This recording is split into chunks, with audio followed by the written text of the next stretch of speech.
Hello, my name is Gray. And my name is Crystal. And this is West Asian Beauties, a supernatural commentary podcast where I, someone who has seen this show several times, And I, someone who only knows the show through social media, discuss every single episode of Supernatural from start to finish.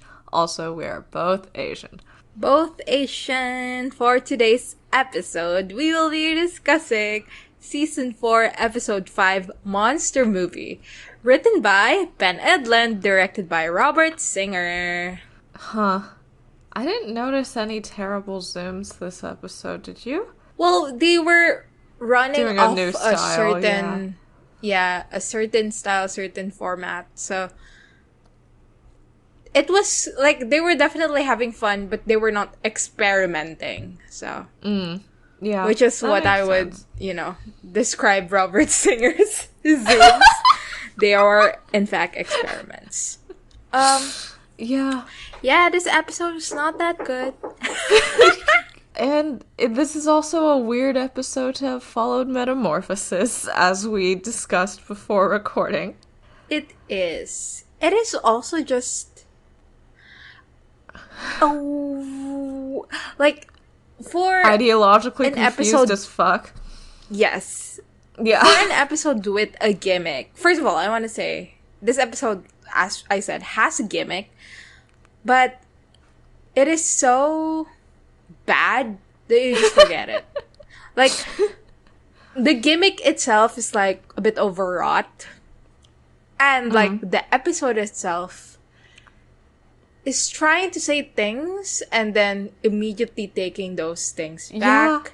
Yeah. And also just terrible. It is bad. It is a bad episode. Yeah, my main takeaway from this episode is like, wow, people back in like, I don't know, the earlier 1900s or whatever were so brave for watching black and white movies because I could not tell what the fuck was going on half of the time.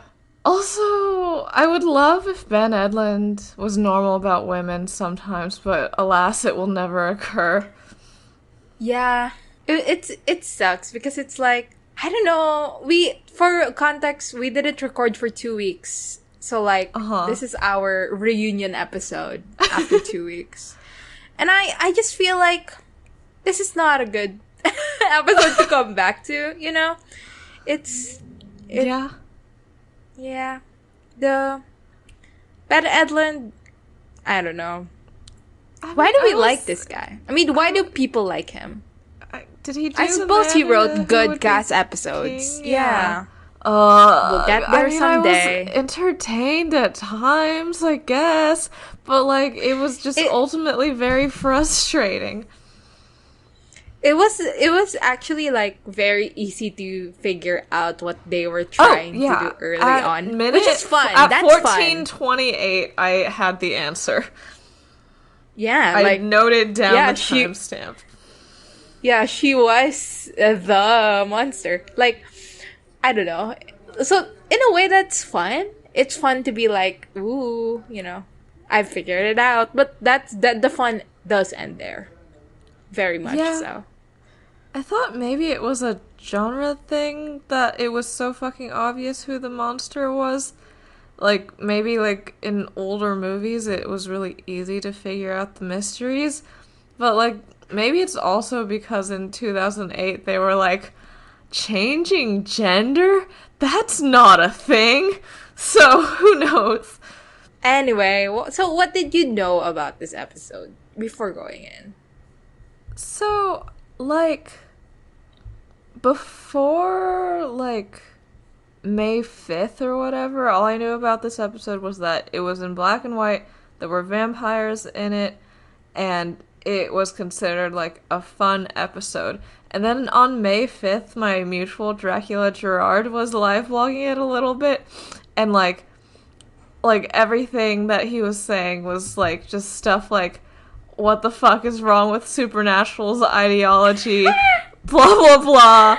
Supernatural is like, yeah, monsters are redeemable, yeah, most of them don't want to do this and would choose a life otherwise, yeah, we're actively implying they want to be better, yeah, we could write a redemption, anyways, shoot them, is a post that I saw on May 5th, and I was like, what the fuck is Monster Movie about? And yeah, no, it's about both of those things. It truly is.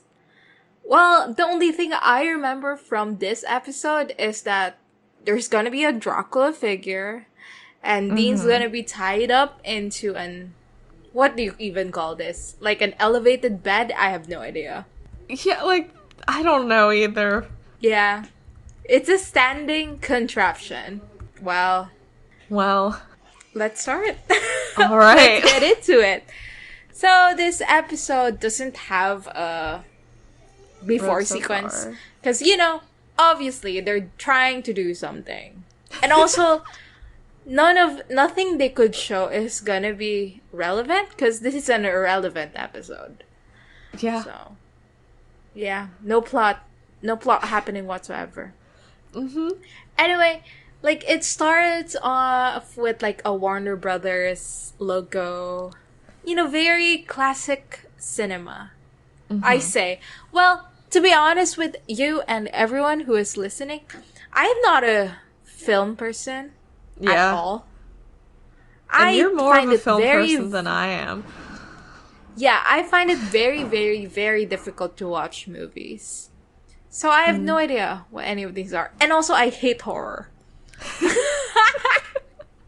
Which is why I chose to start a Supernatural podcast. Yeah, of course. Yeah. I don't think I've ever watched a classic film movie ever. Like, I've not seen a black and white movie ever, so for all I know, like, Supernatural came up with all of these tropes and all of these, like, film techniques by itself. Like, how am I to know?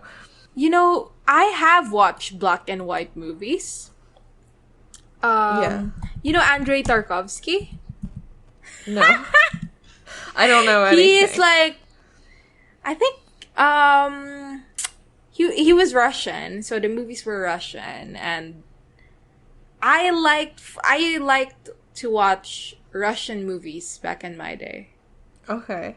Back in my day, when I was like when you're 15, then you're like, I will suffer through this movie and that is you they love incomprehensible to me. It. Yeah. Yeah. What? What are you talking about? You said when you're 15, I'm referencing my beloved enemy, Taylor Swift. It's so horrible. Well, I hate it. Thank you very much.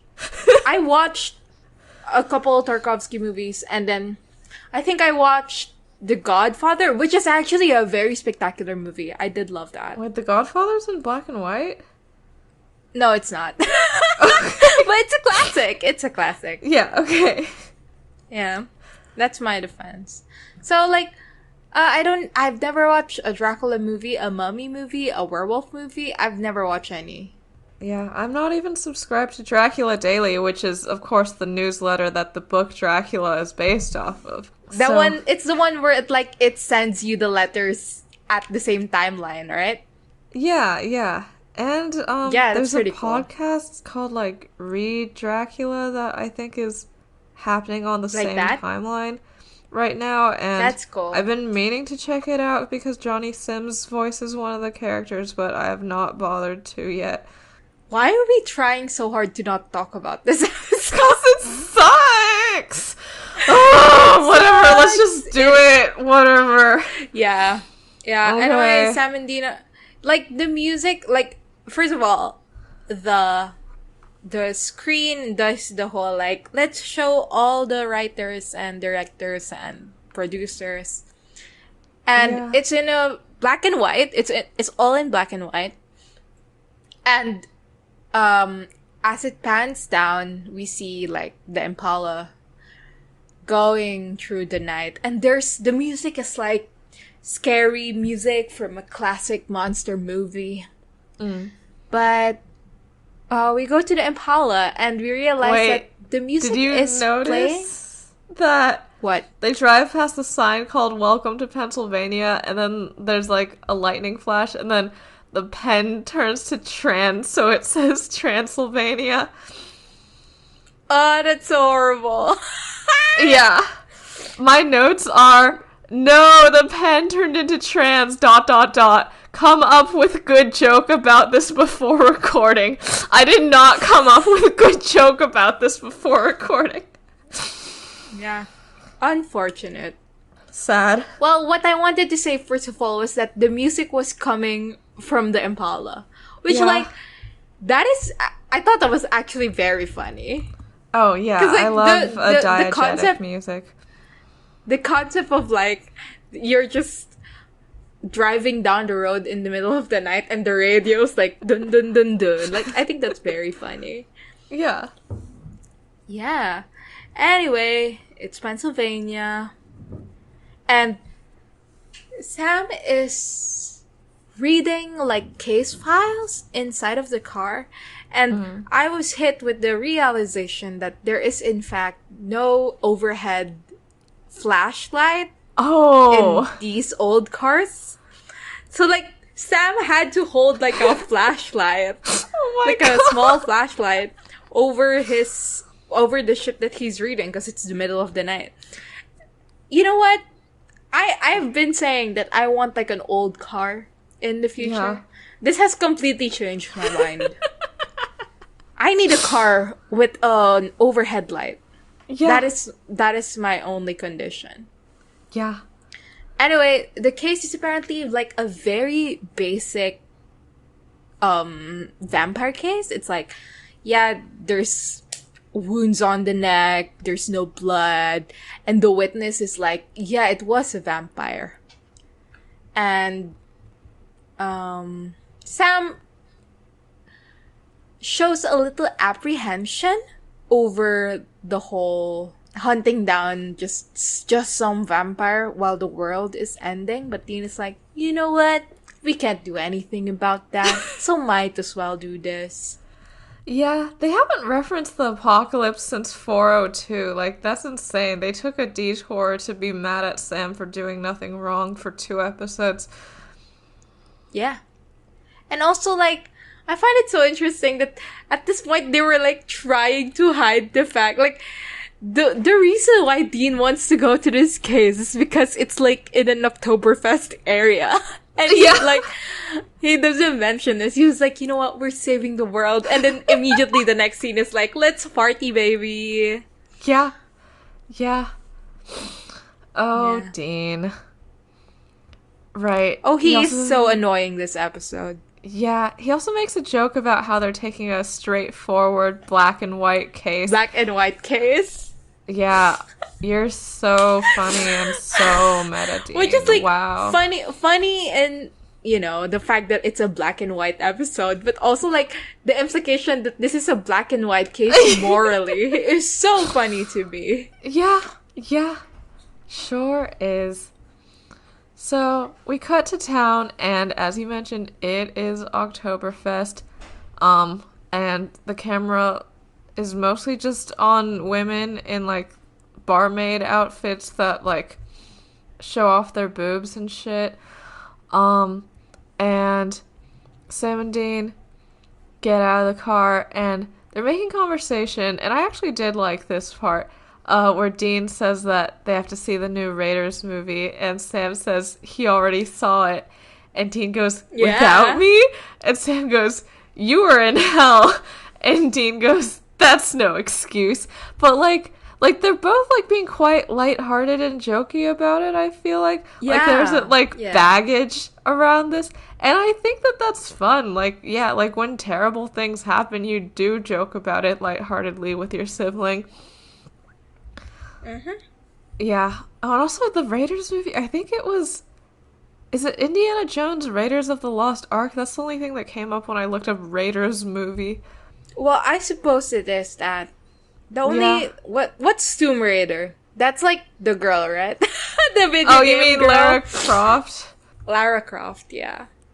But that's a video game. I think that's a video game. Let me check what year Raiders of the Lost Ark came out. Huh, no, the first one is from 1981, but then there's...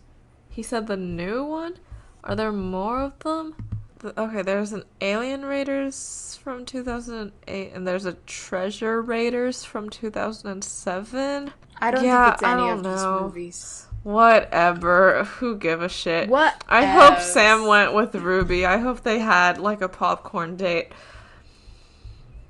Real. Yeah. So, Do you like going to the movies? yes. Do you? You do?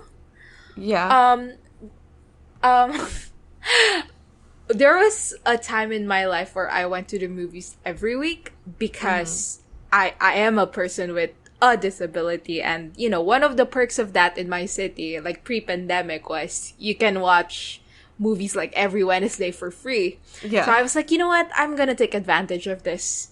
Yeah. What would you call that? Perk. Benefit, whatever.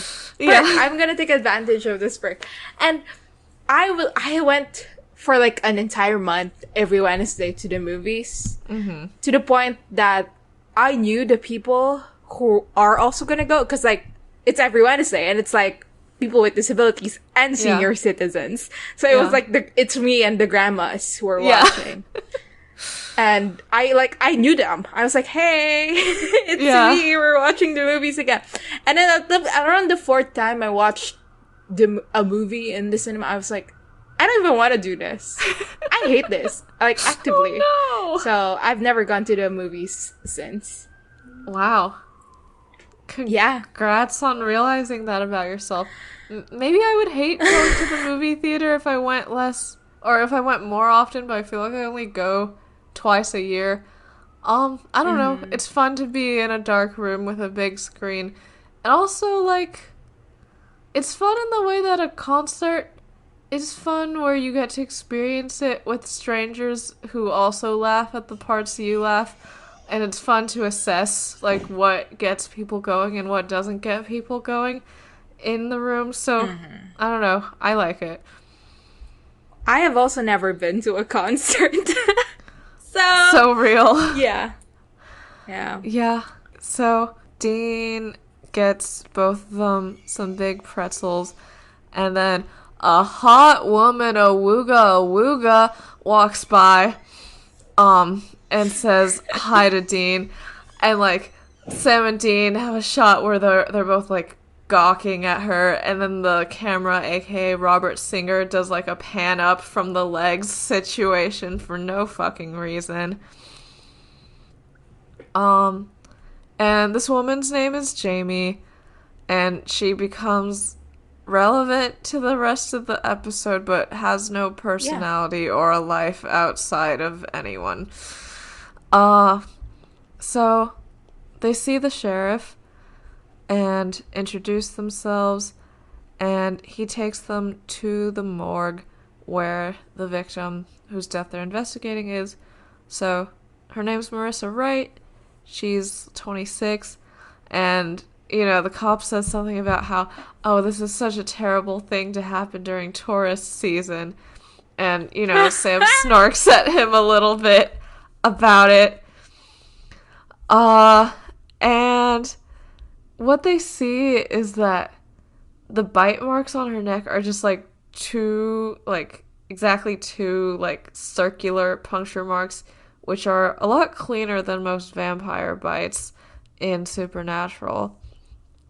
The cop says that this killer is probably some kind of Satan-worshipping Anne Rice reading gothic psycho vampire wannabe. I know a lot of those people. Yeah, was this like around the time of Satanic Panic or something?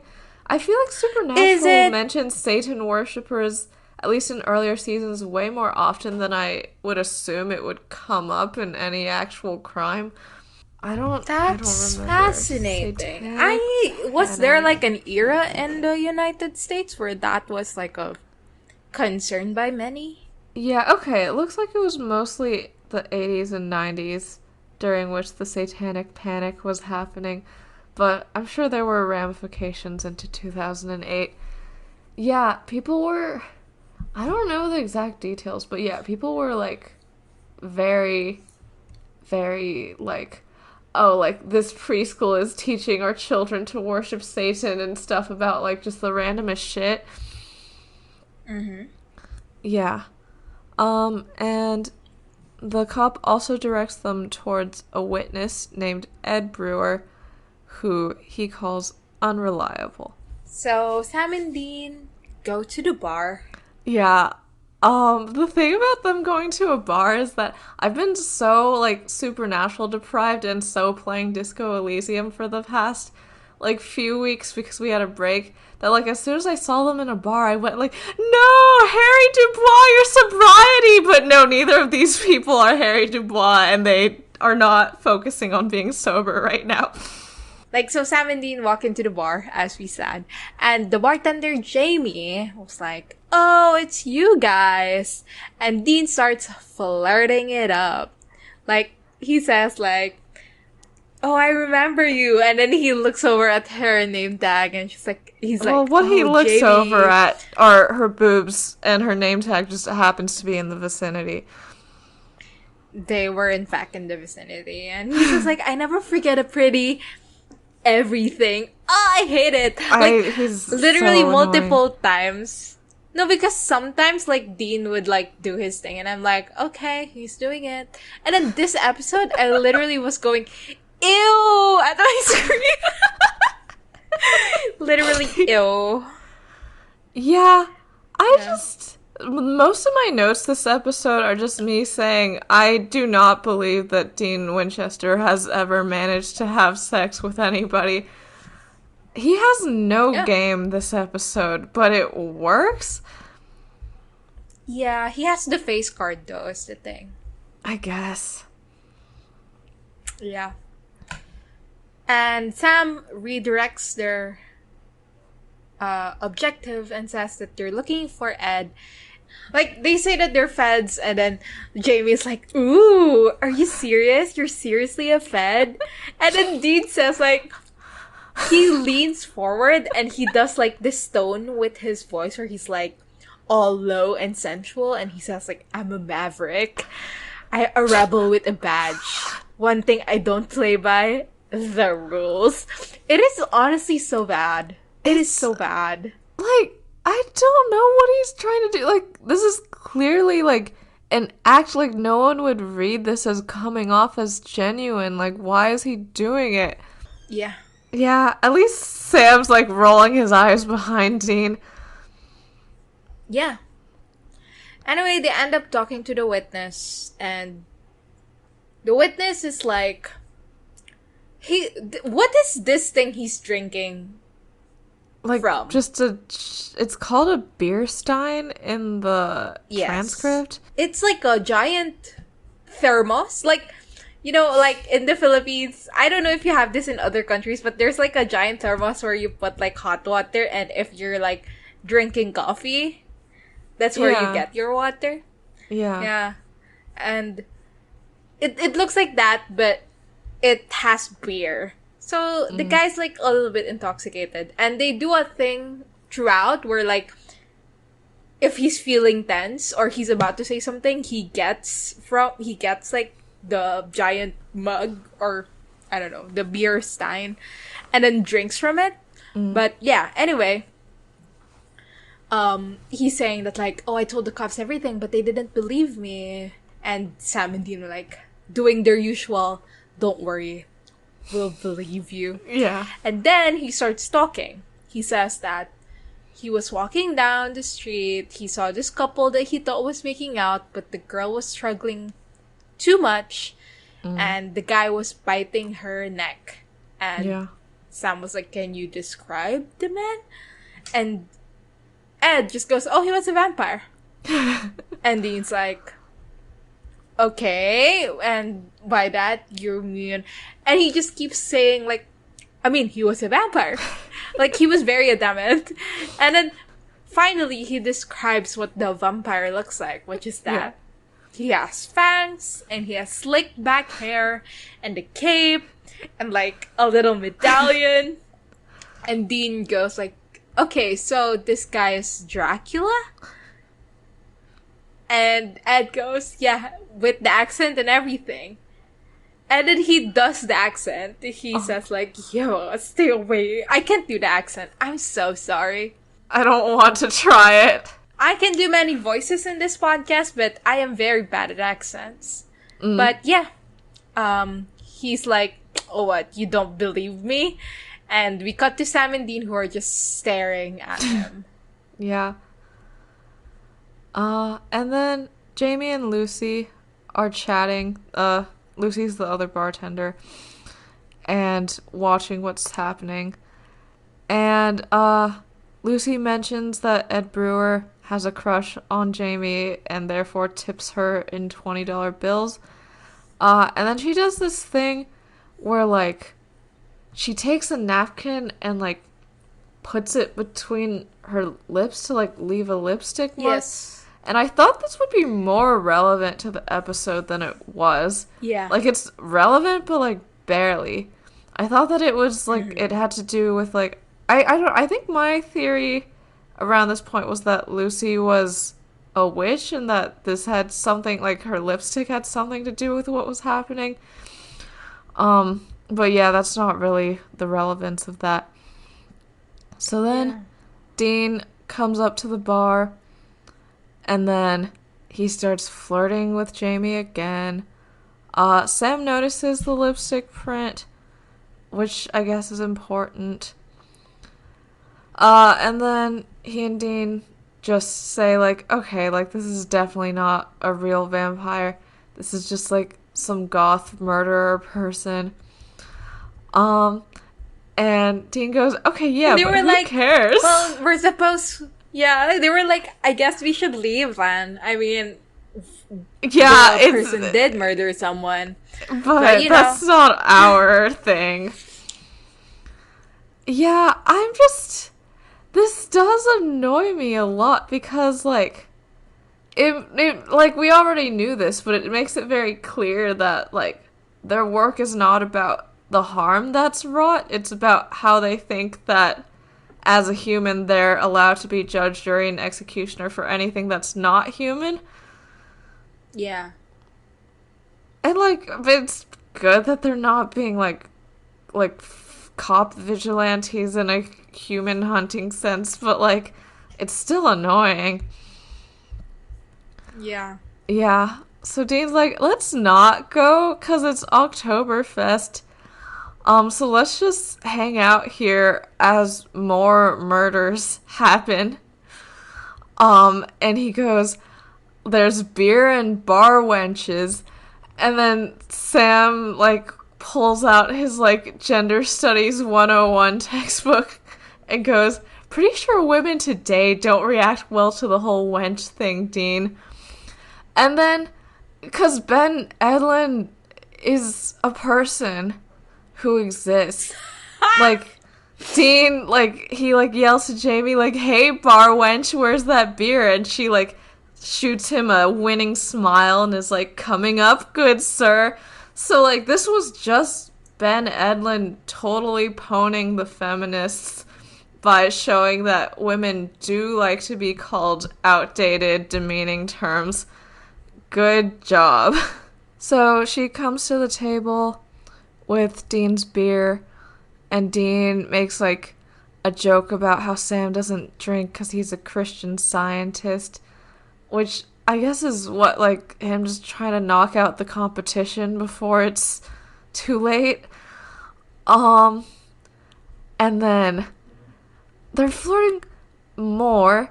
Well, Jamie goes, you're funny. And Dean, I hate that so much. I hate that so much. If you're flirting with someone and that person responds, you're funny, like, get the fuck out of there. Is that mean? Is that mean? Is that a mean thing to say? It's such an annoying thing to hear. And, like, hearing it here, I was like, oh, fucking hell. Yeah.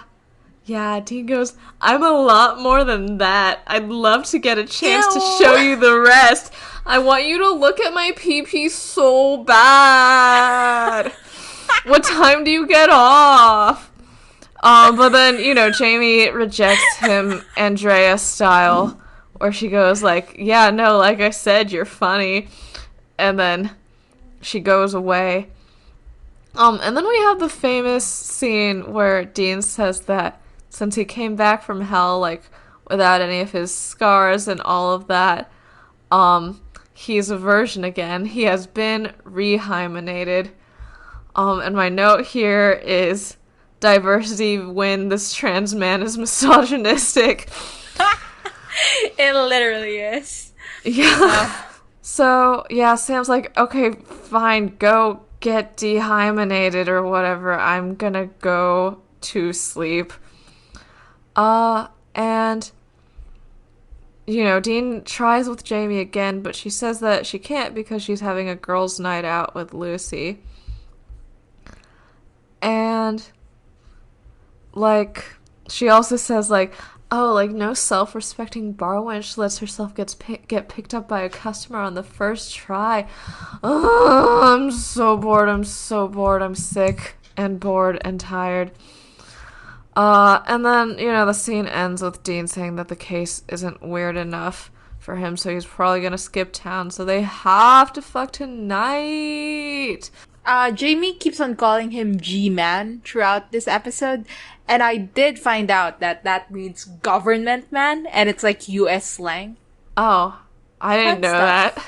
Anyway, we're outside, and there's a couple. They're making out, and it's like the guy is like trying to get it on, while the girl is like, well, I don't wanna. And she's saying that like, oh, what's that noise? Because there are wolves. It sounds like there's a werewolf outside. But the guy is like, he said something that I thought was so annoying.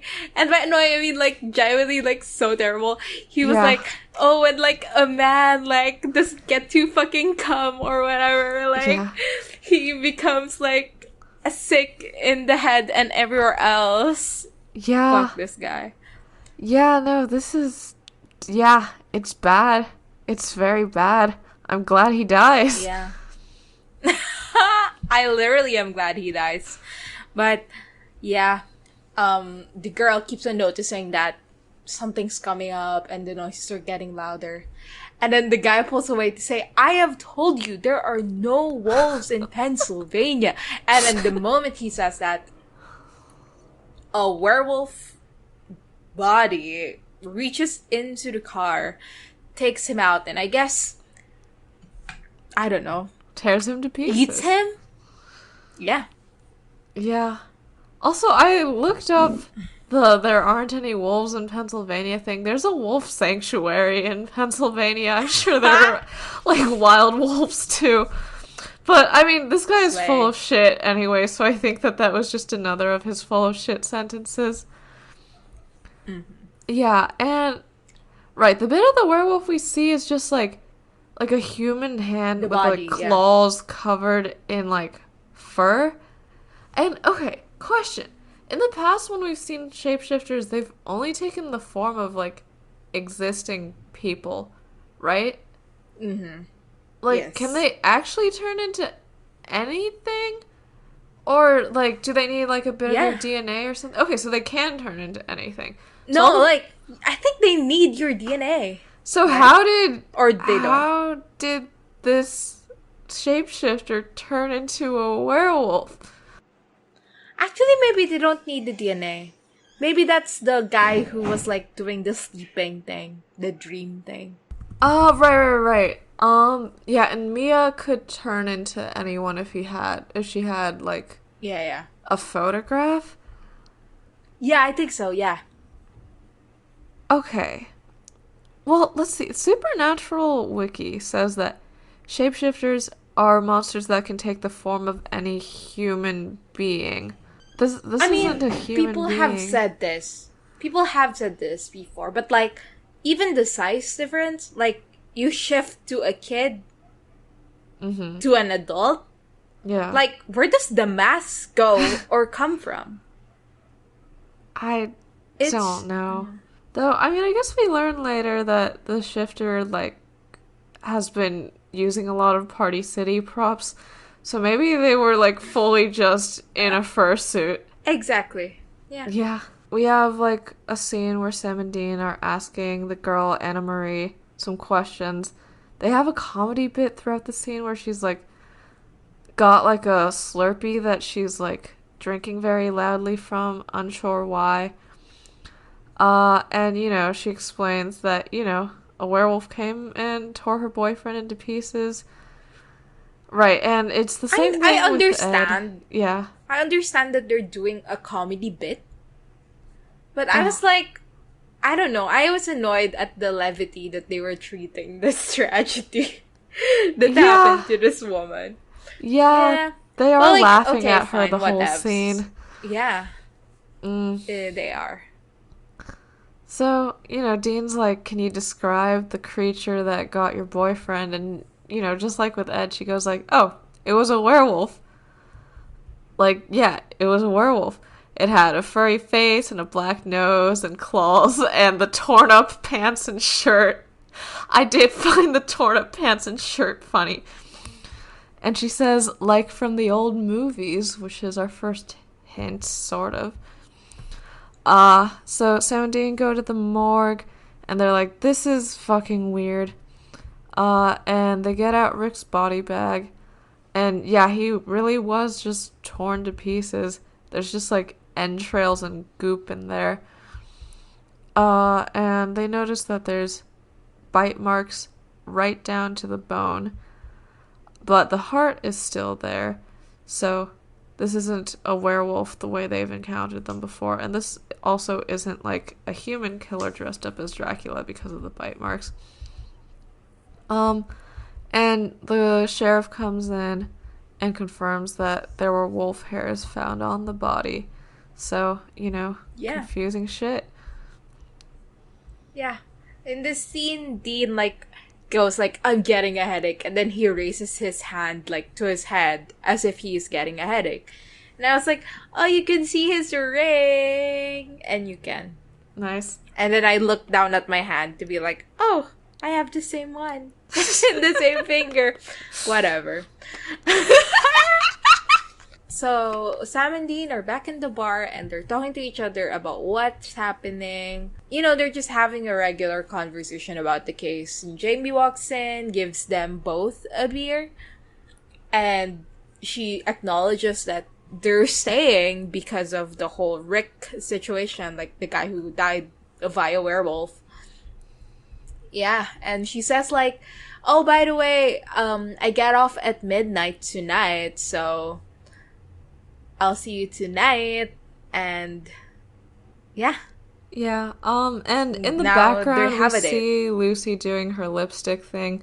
And this is minute 14:28, at which I was like, oh, she's the monster. Also, the whole time Sam and Dean are joking about this case, which they do very often, but it's two people have died, and for an episode whose ending message is oh, it feels good to be hunting again because we can help people, they sure do not seem to give a shit about helping people. Yeah, they don't give a shit about anyone. Our next scene is inside of I guess a museum, right? Yeah. This is a museum, but it looks like a prison. There's a guard who's yeah, there's a shipment. He's on the phone and he's talking to I guess the head of the museum. Why is there a delivery here? It looks Egyptian. And it's so funny because he's you'll see the sarcophagus that is in there, and it literally is fucking so dusty and everything. Yeah. You know what I mean? So you see that, and I don't think you think, oh, this is a delivery for the museum. Yeah. And also so it's the an Museum of American Museum. History. Yeah, but you never know. So he turns around for a bit while talking on the phone, and then the sarcophagus starts to open, and we see a mummy getting out of it. And then the guard turns around, sees this, and then he gets choked up against the wall. And this scene where he gets choked up against the wall, actually, you know what? I like it because you can see the way his tongue is like choking him. Yeah, it's Yeah. cool. Yeah. Right. Also I did a quick research into how mummies became part of horror. So it seems like Yeah. earlier mummy fiction actually like was like they like cast mummies as like romantic figures. Like probably like Love because that. of Orientalism though. Um love Wait, that. now how does that work? Um like you know like what do you mean how does that work? Like How is the it a like romantic figure? I don't know. Like, just like, I don't know, like you dig them up and they're like a hot lady or something. I don't know. Oh. Yeah, but then apparently, like, when, like, Howard Carter, like, found the tomb of King Tut, like, there was, like, some, like, financial backer of the expedition that got a mosquito bite that got infected and then they died. And then everyone Yeah. was like, it must be because of It's the evil cursed. Yeah. Egyptian curses. And then it seems like after that, like to like sell more papers, several newspapers took Egyptian writings and deliberately mistranslated them to make it seem like they were casting curses on people. Mm-hmm. So then Hollywood was like, oh, this is fun, let's do horror about it. But yeah, I think all of it does definitely play into Orientalism. So Sam and Dean are here, they're investigating, and Sam finds a sticker under the sarcophagus that says, what does it say? FX Shop Prop House Philadelphia. And Sam is like, it's from a fucking prop house. And Dean is like, yeah, and there's also a bucket of dry ice inside to make like fake smoke, which I love and appreciate. Yeah, that is really This fun. guy said, I'm gonna DIY everything here. Yeah, And but I'm not gonna bother taking the tag off. yeah, don't give a shit. Mm. Yeah, and Sam's like, oh, what the fuck is going on? And Dean is like, I'm late for my date, so bye. I don't care that Then the he goes third to person leave. has died. Time to get it on. Yeah, it's so the levity that they treat every single death in this case, Yeah, astounding. yeah. So, we have Jamie, who is a woman alone at night past midnight, standing outside in a town where 3 murders have occurred, because that's what people do.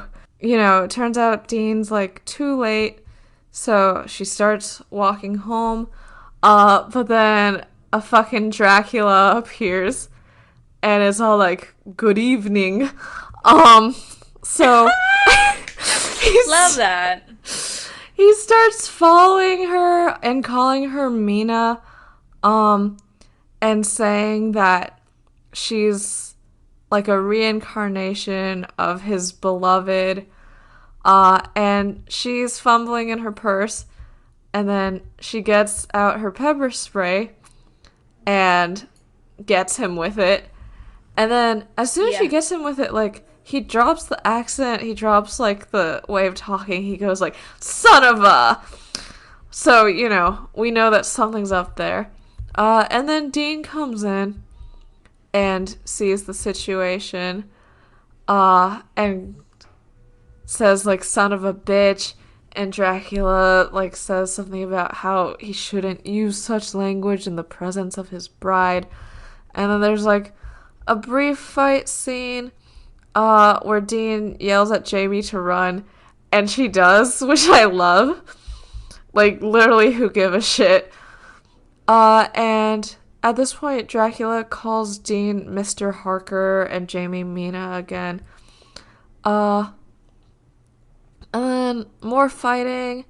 Dean manages to rip off Dracula's ear, but then Dracula escapes by jumping over a gate.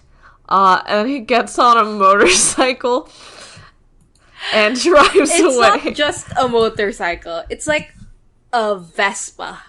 Or I don't know what is it called. It's like the one moped.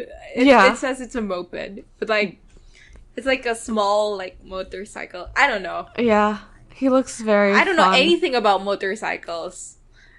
All I know about it is that the lesbians have motorcycles, and you know what's good for them. Good for them.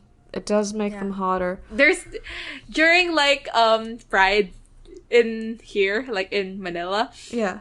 There's like there's always like someone who's like, oh, the lesbians are here with their Mios. With Mio being like a brand of motorcycle, and I love that. Yeah, happy for them. Jamie and Dean head to the bar to like, I don't know, decompress. And Sam comes in, Dean shows him the ear and the belt, and he makes Sam feel up the ear. And at first I was like, is it silicone? Is that why? But no, it's just, it feels like the shifter skin. Which, like, fascinating that they know what that feels like. Like, isn't it just the same? I feel like it's just the same. I don't know. Like, is it slimier or something? Yeah, maybe. I have no idea. And I don't recall them ever touching. Well, it was all over the place directly. in 106. I'm sure they touched it at points. Yeah, I suppose. Yeah, and the ribbon that Dean pulled out from the guy is also from the same prop house. Yeah.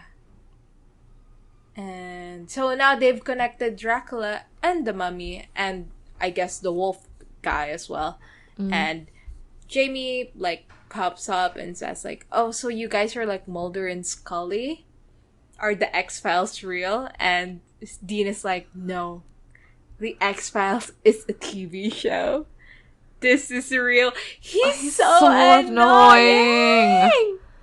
He's like still trying to like get it on. Like, I feel like all of his sentences are like, I'm so cool, do you want to fuck me now? Even though you almost got killed by a Dracula? I feel like this is the point where you're like, you know what? Let's give it up. Like, the spark has died. Or whatever. Like, let's now's stop. Just not the time. Let's move on. It truly is not. Yeah. And they figure out that he's trying to recreate everything, and Mina is like the woman in Lucy's the woman in the Dracula movies. Mina is Jonathan and then Mina Harker's, is the like, wife. I mean, both the monster in this like episode and Sam seem to be going off of the movie version, where Dracula clearly, like, often is portrayed as having like romantic and sexual inclinations towards Mina, but in the books he only like tries to turn her into a vampire and shit as revenge for like her being part of the team trying to hunt him down. Fascinating. We have a Dracula expert in the house. We have a person who read a Wikipedia page and a Reddit thread. Which is honestly that's all you need to be an expert. Yeah. At this day and age. Yeah. It's all you need. Yeah. And anyway, they figured out that like this shifter has fixated on Jamie. So they're figuring out who can be that person, and Jamie says, I don't know. I mean, maybe Ed, because like he was here like a month ago, and Lucy keeps on saying that he has a crush on me. And the most obvious red herring of all time. Yeah. She tries to defend him and say that like, oh, he's a nice guy. I don't think he would. And then Sam and Dean are just like, no, he's the guy for sure. And the other red herring is that he works at an old movie theater. So like, oh, he likes old movies, whatever, who give a shit. And then Sam leaves, and And Jamie and Dean are left alone.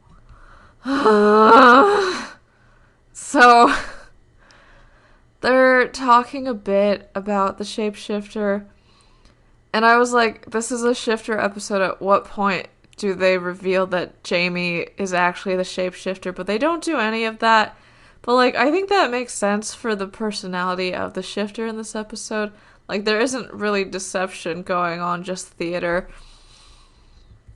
So,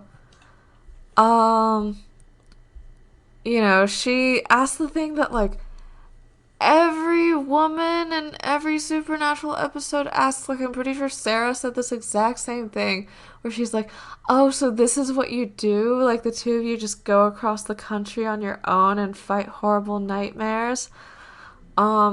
It's so fucking unreal. Like, this is, like, so fake. You know what I mean? Like, Yeah. if somebody tells me monsters are real, my knee-jerk reaction wouldn't be, oh my god, how about you? What's your life story? Yeah, I'd be like, what the fuck? Are there ghosts in my house? Am I gonna die? It's just so unrealistic. And the whole, like, she's like, oh, wow, like, your life you're sucks. so Like, lonely. it's what if I make it's it such an better by letting you fuck my tits, baby? Like, what is happening? First of all, like, telling someone that they're lonely, I mean, you know how I feel about this. It's such an impolite thing to do. Do not tell people how they should feel about their life. Yeah, like, it's such an unrealistic conversation. And I hated every second of it. Yeah. So Dean's doing the posturing thing where he's like, yeah, we do. Isn't that so cool? Aren't I so cool? Don't you want me so bad? But, she goes like, no, actually that must suck. Like, because you're giving up a life for this terrible responsibility. Who give a shit? Yeah. I'm so upset that they characterize Jamie like this. Yeah. And, like, Dean's Let face her be falls. a person. Yeah, like, I like, take back everything I said about Sarah therapizing Sam in Providence, because at least in that, like, part of it was about her mom's death, so, like, she had, like, skin in the game, like, there was some kind of a development of her character through that conversation. We don't know a single fucking thing about Jamie. Like, nothing. Yeah. Nothing at all. She is literally just here to therapize Dean, and then later she, like, gets to therapize Dracula a little bit too before she kills him. So sick and tired. So Dean says, like, oh, like, a few years ago I did start thinking that this was a terrible responsibility. But then I had, like, a near-death experience. And, like, ever since then, I've realized that I help people, which is why I've been making fun of every death that's happened in this town so far and skipping out on the case to have sex.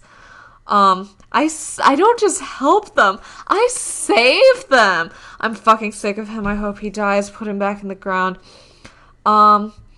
He calls it awesome, and then he says that he feels like it's a mission from God, which I think is such bullshit, because, like, every time he's talked to Cass... Okay, well, actually, I take it back.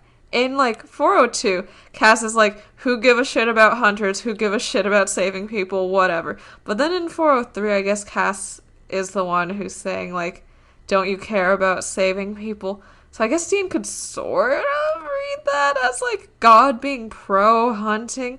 But, like, that's a long stretch. I don't actually believe that he believes that he's on a mission from God. There's nothing in the past to, like, at all support that. Also, the only reason why they put this line here is so that the next line can make sense. Yeah. Like, Ben Edlund thought of a conclusion to the scene, and he's like, well, how do we get to the conclusion? Yeah. It's so annoying. Yeah. Yeah. So, like, Jamie, because she's not a person, goes like, does that make you, like some kind of monk? Like, celibate? even though, like, Dean's been, like, every second he's seen her, he's been going, why don't I put my dick in you right now? Please, please, please, please, please. She still says that line, but I guess it's, like, a flirty line or something. And Dean's like, man, I hope not. And they start making out. But then the lights turn on. Thank God. And Lucy is there. And, you know, she's like, oh my God, like, sorry for interrupting you. She says that she came back to get a bottle of alcohol for, like, a date back at hers. But Jamie's like, no, it's been a crazy night. Please stay for a drink. And then Dean makes a face, and I couldn't tell if it was like a stop interrupting my hookup or, ooh, like Chance had a threesome face. No, what did you think it's like it was? an annoyed face. Okay. Then, yeah, he's like annoyed, and he goes like, yeah, fine, you can stay for a drink. And Sam is in the movie theater, and Phantom of the Opera is showing, except it's not. Because inside, there's just a guy, and he's just playing the piano. It sounds like creepy crawlies towards the guy, and then like the guy figures out that someone's behind him. He turns around, and he's like, ah! And Sam just points his gun at the guy. Yeah. Like, he's like, you know what you did. And Sam's like, trying to grab his ear. Yeah. And at some point, you know, the ear just stays there. Doesn't come off. And Sam says, it's supposed to come off. And Ed says, no, it's not.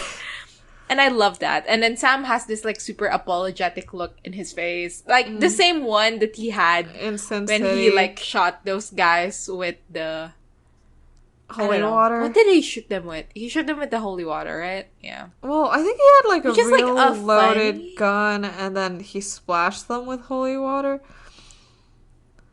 Yeah, I think so. But this guy, he just pointed, like, a silver bullet gun to this guy. Just because. It was funny in Sin City because, like, there were two guys there and they weren't that afraid of Sam, I feel like. They were just like, oh, you're robbing us, we're calling the cops. But, like, here with Ed, it's like, it's just like, ugh, this sucks. So, back at the bar, Jamie is clearly way more intoxicated than she was earlier.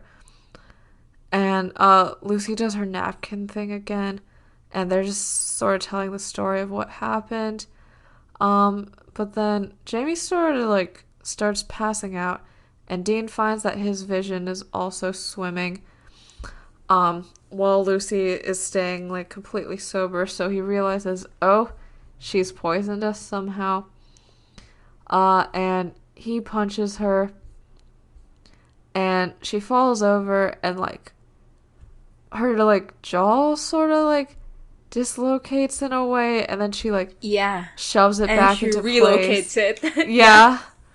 Right, which is like, oh, she's a shapeshifter for real. And Dean tries to attack her again with a bottle, but then he passes out, and then, like, we get a shot, like, from the ground up where Lucy stands over him and says, and scene, and then stomps on him. So true. Love that. Yeah. So Dean wakes up in, like, a lair. He's strapped to whatever you called it. The transcript is calling it an upright table. And also, like, they've put him in, like... He's wearing, like an Oktoberfest, German like, boy outfit. Like, little German boy who goes into the cave of blüntsmoken. What was the point of that? Like, I love it, but, like, why? What, putting Dean in the blüntsmoken outfit? Like, it's not part of, like, a movie script. Like, it's not like Jonathan Harker was running around in his blüntsmoken outfit. I don't think he's German. You know, it's fine. Like, it's really funny. And, like, they do a thing later where someone's like, what the fuck are you wearing? You know, it's fun. It's fun. This is, like, the better part of the episode. It's just him being Dean in the wearing outfit. this Yeah. Just him being in the little German boy outfit. Good for him. So he sees that there's like a portrait inside this lair of a woman who looks kind of like Lucy. So Dracula shows up and says that he like took her form after the actress who played like the third bride in in the first Dracula movie. And he used her to like look among the humans for his reborn bride or whatever.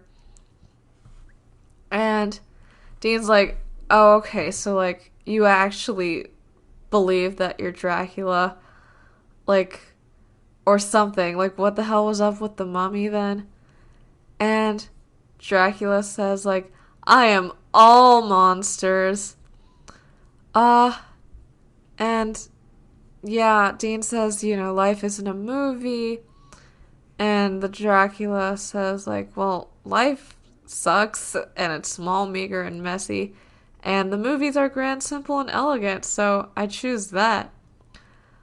And he says that, like, of course he had to do murder because that's the genre. It's a monster movie. But unlike most monster movies, it's going to end with him getting the girl and electrocuting the hero. And I did think that after the scene he was gonna take Dean's form, but again, like, it makes sense. Like, it's not his style to do that. So, he doesn't. So there's, like, this big, like, comedy lever, like, on the wall to electrocute Dean and his, like, upright table thing.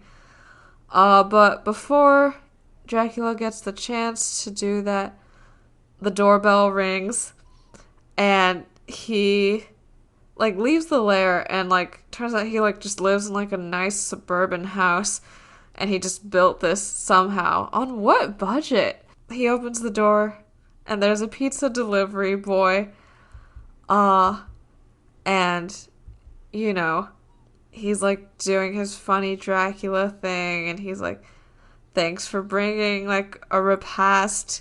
If you continue to be of such service, your life will be spared. And Dracula does a thing where he's like, tell me, is there any garlic on this pizza? And, the guy's like, no. And then, I don't know, it ends with, like, him, like, asking for the payment, and Dracula going like, of course, yes, but I have a coupon, which I do think was funny. I thought that was funny. I did enjoy that part. I did think it was funny. Yeah. Yeah.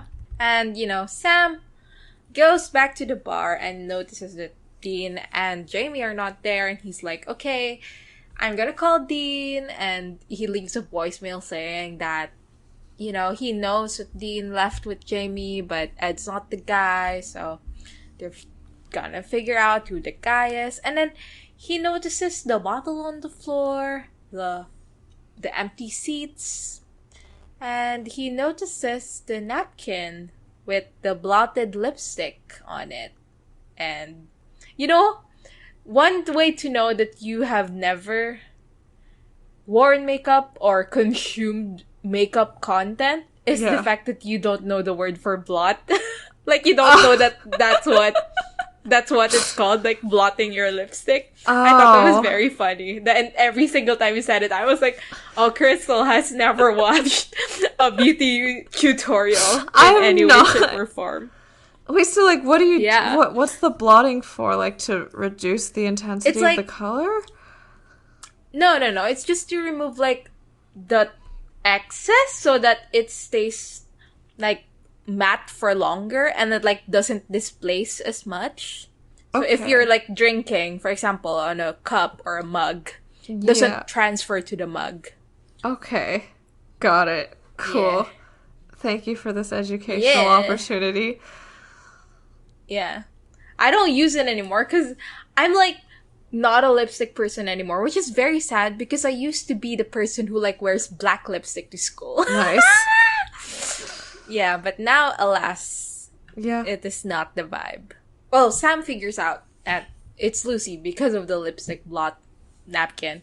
And we go to Dracula's lair, and Jamie is like in a bed, and she is in a room that's very, it looks like she's in a castle type situation. And Dracula is like, "You're awake. The gown, wear it." And like Jamie is like, "What the fuck is happening? What did you do with Dean?" And he keeps on saying like, "Put down the gown. We have pizza." And Jamie starts the whole like, "What is wrong with you?" And like, "You made up Lucy. You pretended to be my friend." She like starts saying that you could have just talked to me, but you have become this. Like, what's wrong with you? And she says like, "I don't want to play your game. I just want to go home." And then Dracula just yells like, "Put on the gown." And she does. Yeah. Sam is like outside and he's entering at this point. We're like back to Jamie wearing the gown, and she's like quite afraid at this point. Like the Dracula starts looking regretful and shit, and he drops the accent. He's like talking in like a normal guy voice. By which I just mean normal American guy voice. Yeah. I guess by normal I just mean he sounds very like everyman, like Midwestern, or I don't think Midwestern's actually the accent, but like it's like an American accent that I can't quite place, and it's very like I don't know, just some guy-ish. Yeah, I get what you mean. Like, it sounds like a generic American accent. Right, yeah. Like the type that you can't even put a location on. Right. Like a specific state or whatever. Right, yeah. like British people doing American accents in movies and stuff. So yeah, like he's on that Tom Wamscans beat. Yeah, so he says something about how like, "Oh, I'm sorry for scaring you. You're the only one I don't want to scare." And then he goes like, "I used to love the movies." And Jamie says like, "You can't make the movies real." And he like gives a speech that's like supposed to be touching, but like doesn't really get there for me at all. Where he goes like, "Real is being born this way. Different.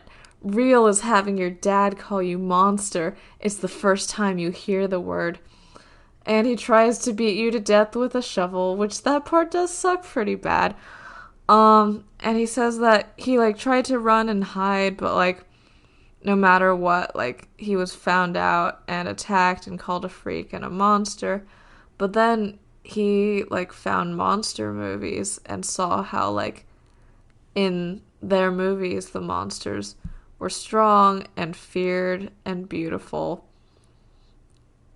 Like, okay, like shapeshifting is like genetic, right? Yeah. So maybe he got it from his mother. From his mother, yes, but like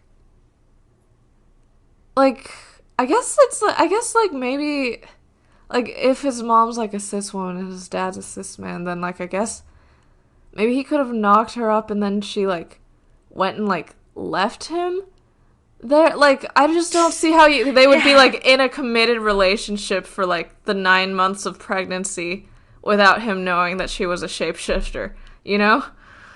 Yeah. So yeah, it's some kind of a complicated situation. Yeah. Do you think there's like a queer allegory to look into this? Probably.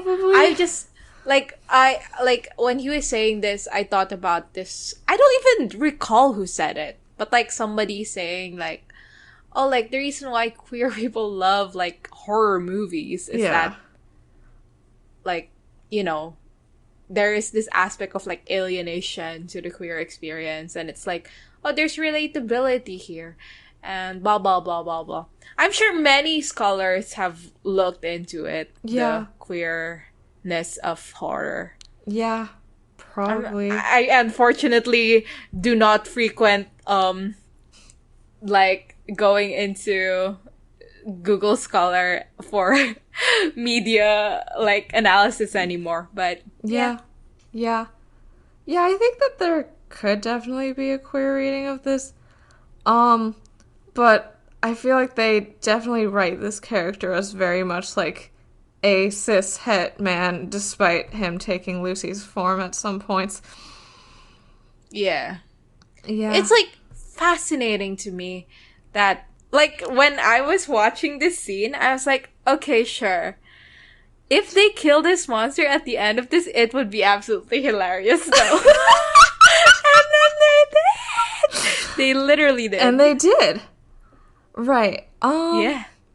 Yeah, I guess the thing that I find most interesting about this speech, it's like, okay, in our other main shapeshifter episode, Skin, like, we basically have the same thing, where, like, the shifter has a woman, like, tied up, trapped, and then, like, is, like, doing, like, a sympathy speech. But, like, Yeah. and it's, like, I feel like what we're supposed to get from that, like, from, like, what the supernatural writers want us to feel is sympathy for that specific character. But, like, I don't feel sympathy for this specific character, but what this speech does make very clear is that, like, there are some monsters in Supernatural that, like, they've written to have, like, a biological need to kill people to eat, or because they just are innately violent. Whereas, like, shapeshifters very clearly, like, it's just, Yeah. like, socialization that does it. It's just, like, them being cast out from society that causes them to kill people. They're just, like, regular guys with an extra power that makes it easier for them to murder. So that's interesting enough.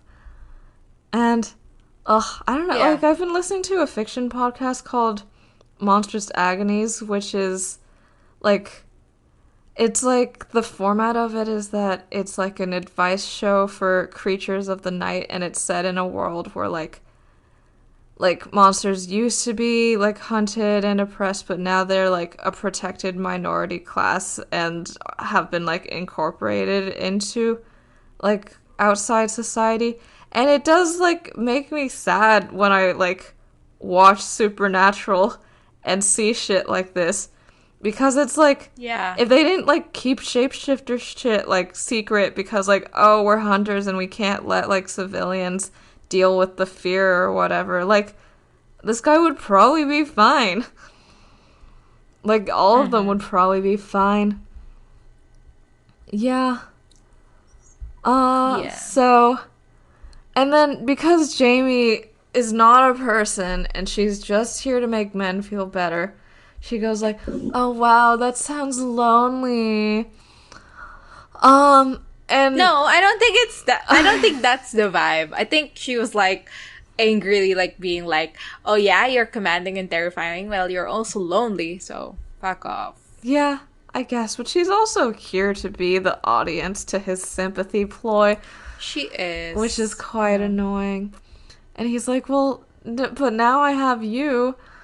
And, you know, she goes like, ever think that maybe you're lonely because you kill people?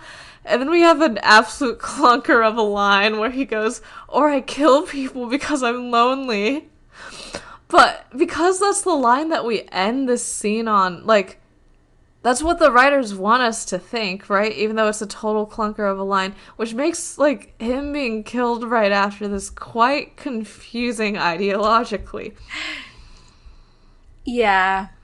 I mean, let's get into it when he dies. But Okay. I have some thoughts, yeah. Yeah, and then we hear a sound, and, you know, Jamie starts going, like, Dean, like, come rescue me, blah, blah, blah. And then, like, he, like, hits her over the head to knock her out, which feels very Metamorphosis to me, the way it was, like, Jack, like, had a conscience and was holding back, but then, like, in the last second, like, he was, like, trying to eat Dean, so then that gave Sam an excuse to, like, jump in and kill Jack. Yeah. And, like, oh, like, no matter what, like, all monsters are the same, and, like, they'll eventually give into their nature or whatever. What's fascinating is they also show him doing this and then exhibiting like Right. remorse on his demeanor. Right, like, right So, after like, he goes, like, yeah. oh, shit, ugh. So, Yeah. at least there's that, I guess. Yeah, and so Sam finds Dean in the dungeon.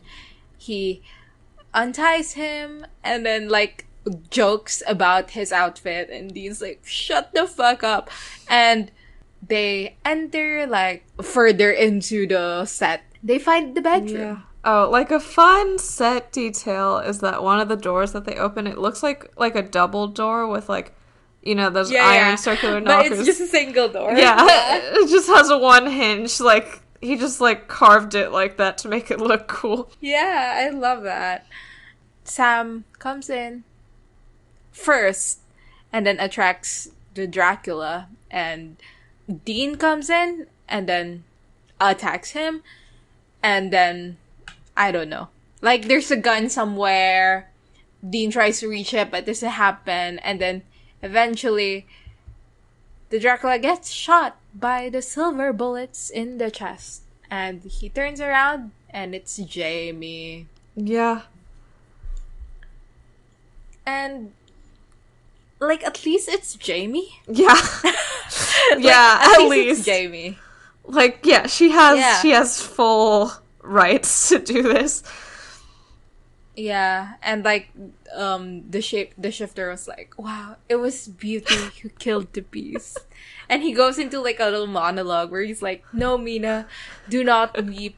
Perhaps this is how the movie should end. Yeah, but and then the he funny like thing this is entire time after "Do Not Weep," Yeah. Jamie makes like a "What the fuck? I'm not gonna weep" face, which I did find really Yeah. funny. And like, it's like a funny death scene, and that he like emotes throughout it, where he's like walking backwards to a chair and then he falls into the chair and he like dies in the old movie way, you know. Mm-hmm. And like, when this did happen, I was like, well, at least like it was a death in his own terms. Like, even in his dying, he was like, well, it's like, this is like how the movie should go, or I don't know. Yeah. I was just thinking like at least it wasn't like a death that was like, I understand that the guy's a monster and like killed several people. Yeah. But like, it's just completely fascinating what they do. Yeah. Like, have empathy for this guy, but not too much. Mm-hmm. And don't think about the other monsters who did not kill people and are still hunted down and persecuted. Don't think about them too much. Right. It's just, Yeah. it's a lot for an episode that is pretty much a throwaway episode. Right. Yeah. Yeah. And I don't know, it's just the idea that like you're completely beyond rehabilitation if you kill someone. Like, I don't think he wants to kill any more people. Like, he Yeah. probably wouldn't if like you got him some support. But like, nah. Yeah. Sorry, dude. And then we cut directly to a Dean and Jamie makeout. They're making out, and like, Jamie is like, they're still flirting. And Sam is just on the side, like, trying not to watch. And yeah, like, it's like this entire situation where they say goodbye, and then Jamie just, you know, as a final way to move on, the emotional thesis of the episode goes, you guys saved my life, you know? So thanks. And then leaves. And that's the She's last the one who ever- shot! They didn't do jack shit besides provide a gun. Yeah, and then Sam and Dean are like, wow, it feels good, right? Like, saving people, like, this happy ending.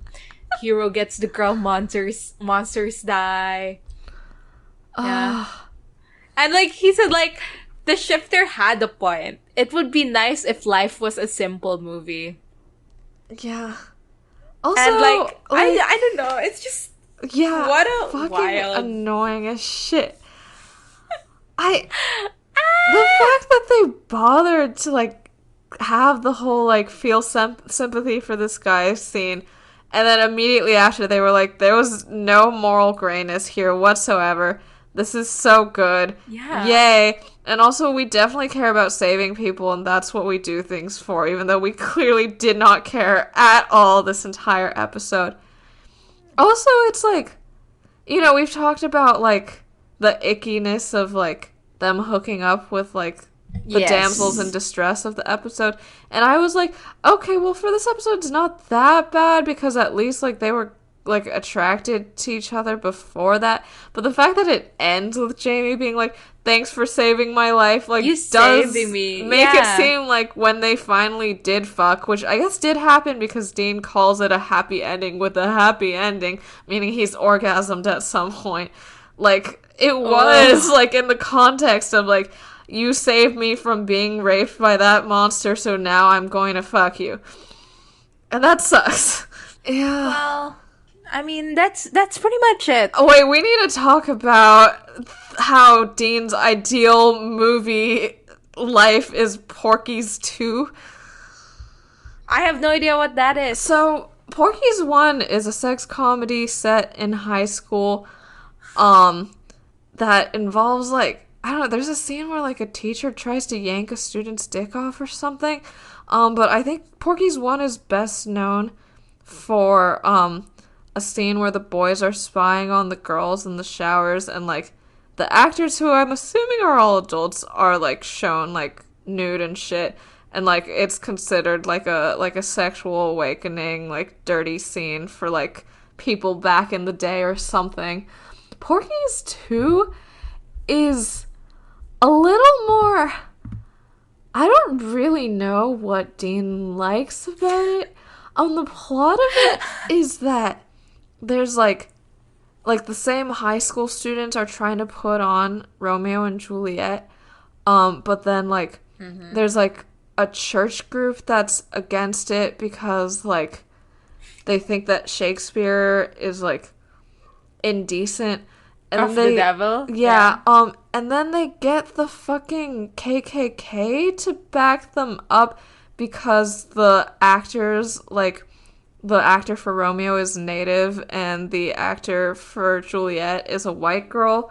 And then, like, the rest of the movie is, like, them, like, trying to, like, take down the county commissioner who's trying to take down their play by, like, proving that, like, he and, like, the other council members, like, watch, like, fucked up porn, like, in their meetings, and also, like, one of them, who's, like, a high schooler, like, what is going on? agrees to, like, go on a date with him because he keeps pursuing her, but, like, she does it to, like, ruin his reputation before the re-election by, like, yelling, like, hi everyone, I'm 17, I'm going on a date with county commissioner name, and also he knocked me up, and saying shit like that, and, like, it ends with, like, them being able to put on the play, and, like, also, like, a bunch of native people, like, viewing the play, and then, like, a Jewish character, like, shaving the heads of all the KKK, and, like, that's the movie. I'm just, like, I don't really know what the appeal for Dean is here.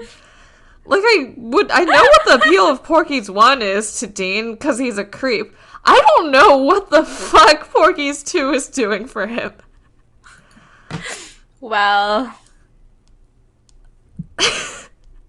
he's just an ally. It's just he wants to be in a movie about being an ally. he literally is. Yeah. So, right, okay, one thing that I did like about this final scene is, like, like, Dean going, like, oh, you'll never be able to guess what movie I want my life to be, and Sam's like, yeah, I can, and then he eventually guesses right, and, like, I think that is nice as part of the collection of, like, ways that Sam and Dean do know each other and ways that they don't know each other. Yeah.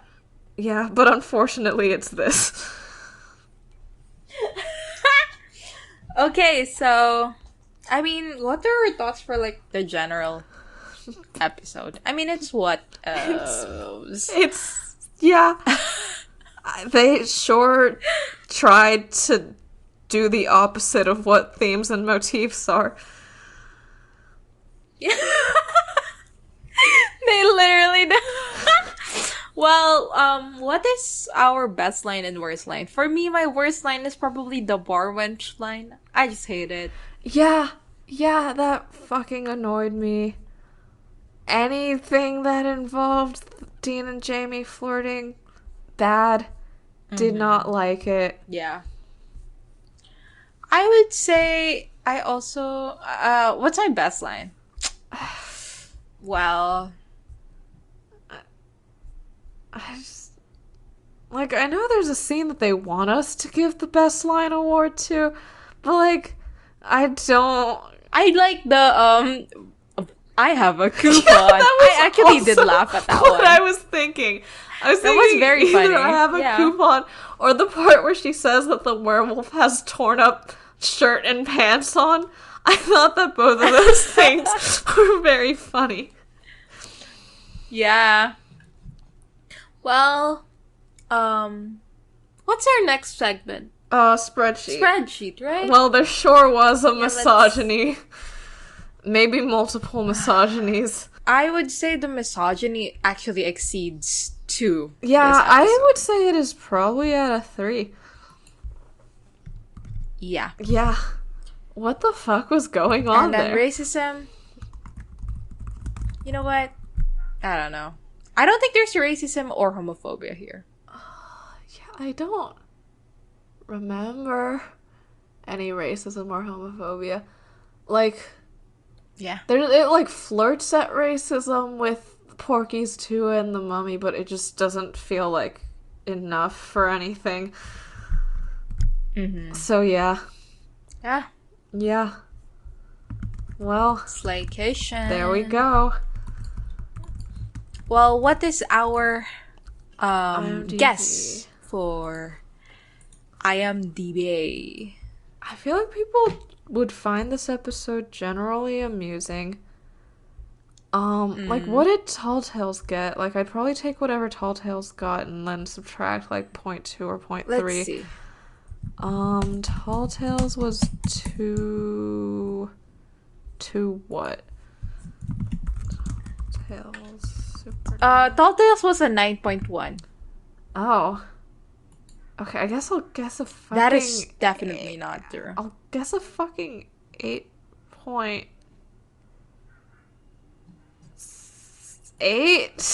That's definitely too high, but I already said it. So it's too late. You know what? I'm thinking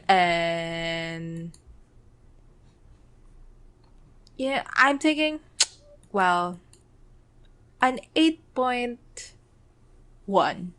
Okay. Okay. Let's see. Oh, it's an 8.4. Okay, so midway between ours, but slightly closer to yours. Yeah. Congrats. Let's see the reviews. It's a brilliant homage. All-time great episode. One of my favorite monsters. Okay, where are the negative ones? Where are the negative ones? There's Too Old, Too Cold. The opening scene of Supernatural Season 4 raised it to a whole new level. The second added missing details to the show's misogyny. The third one was a great Monster of the Week episode. And then, this one is just a weird one that is completely irrelevant to the myth arc. You said the show's mythology. I heard the show's misogyny. Second, it's an homage to a parody of classic black and white Universal monster movies. And it's just bad. Third, the pacing is slow. Yeah, I agree. There's one with 1 out of 10 titled Please Don't Ruin the Show. They said it violated Supernatural with a stupid, dumb, and mostly irrelevant episode. There's 3 1 out of 10 ones. Literally the worst of episode of Supernatural. If I could go back and never start watching this episode, I would. God, Love that. so true. Oh, this one of these reviews says that it's also genuinely funny, and the lead character Dean isn't as eye-rolling, dorky Casanova as he tends to be in other episodes. His womanizing is, well, let's just say he's kind of cute and earnest this time around. No, he's not. Shut up. He literally is not. I think the only time he was cute and earnest was in like Hollywood Babylon. And that was a solid 2 seasons ago. Yeah. Okay. I think that's it Yeah.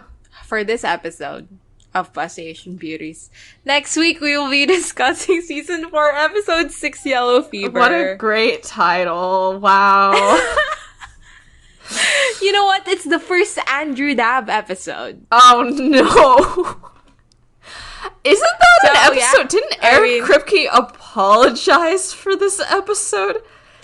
He was like, I'm sorry, Dean would actually never do that. He's a hero. I have no clue what happens in this episode. I'm looking forward to whatever Dean did that was so bad that Eric Kripke apologized for it.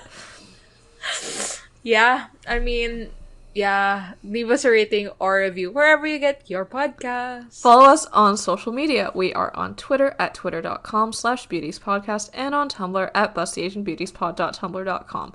Our official tag is BABPOD, BABPod. Thanks to everyone who's donated to our Ko-fi at ko-fi.com/bustyasianbeautiespod.